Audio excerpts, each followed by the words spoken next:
আগামীকাল ডানলপ মাঠে বিজেপির বড় ভাঙন, অভিষেক ব্যানার্জির মঞ্চে মেগা যোগদান। তাহলে কি দেবাংশু গোল দেবে ফাঁকা মাঠে? চুচুড়ার রাজনীতির মাটিতে ফের ঝড়ের আগাম বার্তা। হুগলির এই গুরুত্বপূর্ণ বিধানসভা কেন্দ্র এখন শুধু লড়াইয়ের নয়, চূড়ান্ত কৌশল, ভাঙন আর পাল্টা দখলের যুদ্ধক্ষেত্র।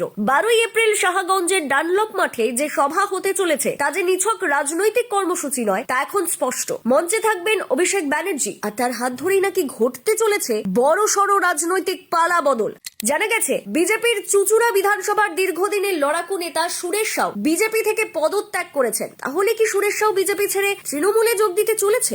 সেটা তো কালকেই পরিষ্কার হয়ে যাবে অভিষেক বন্দ্যোপাধ্যায়ের মেগা যোগদানে। যদি তেমনটা হয় তাহলে কিন্তু চুচুড়া বিধানসভা বিজেপির হাতছাড়া। সূত্রের খবর, চুচুড়া বিধানসভার বিজেপির পরিচিত সুরেশ সাউ দীর্ঘদিনের গ্রাউন্ড ফাইটার। এই নেতার হঠাৎ অন্তর্ধান গেরুয়া শিবিরে প্রশ্ন তুলেছে অনেক। দলের প্রচারে অনুপস্থিতি, সংগঠনের ভেতরে ক্ষোভ, সব মিলিয়ে যেন আগুনে ঘি পড়ার অপেক্ষা ছিল। সেই আগুন কি ডানলপের মঞ্চ থেকেই জ্বলে উঠবে? কান পাতলে কিছুদিন ধরে শোনা যাচ্ছিল সুরেশ সাউ সেভাবে আর বিজেপির দলে অ্যাক্টিভ নেই, তাকে বিজেপির প্রচারেও একদিনও দেখা যায়নি। শেষমেশ বিজেপির অন্দরেই দীর্ঘদিন ধরে জমে থাকা ক্ষোভ এবার বিস্ফোরণের মুখে। দেখা গেছে বিধানসভা ভোটে চুচুড়া কেন্দ্রের প্রার্থী হিসেবে সুবীর নাগের নাম ঘোষণার পর থেকেই দলের একাংশের মধ্যে তীব্র অসন্তোষ ছড়ায়। সেই অসন্তোষ এখন নীরব বিদ্রোহে রূপ নিয়েছে। মাঠে প্রচার নেই, কর্মীদের উচ্ছ্বাস নেই, বরং অনেকেই ইনঅ্যাক্টিভ। ফলে নির্বাচনী লড়াই শুরু হওয়ার আগেই যেন ছন্দপতন গেরুয়া শিবিরে।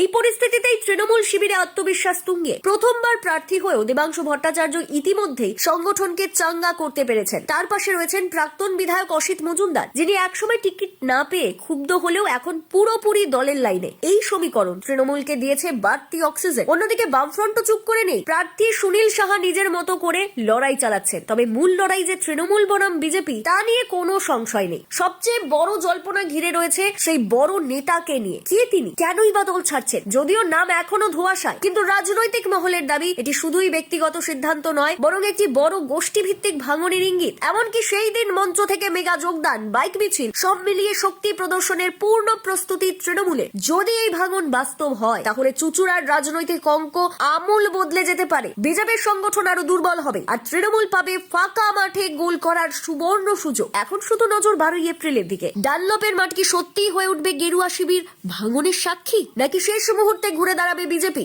রাজনৈতিক নাটকের পরবর্তী দৃশ্যের জন্য অপেক্ষায় গোটা চুচুড়া।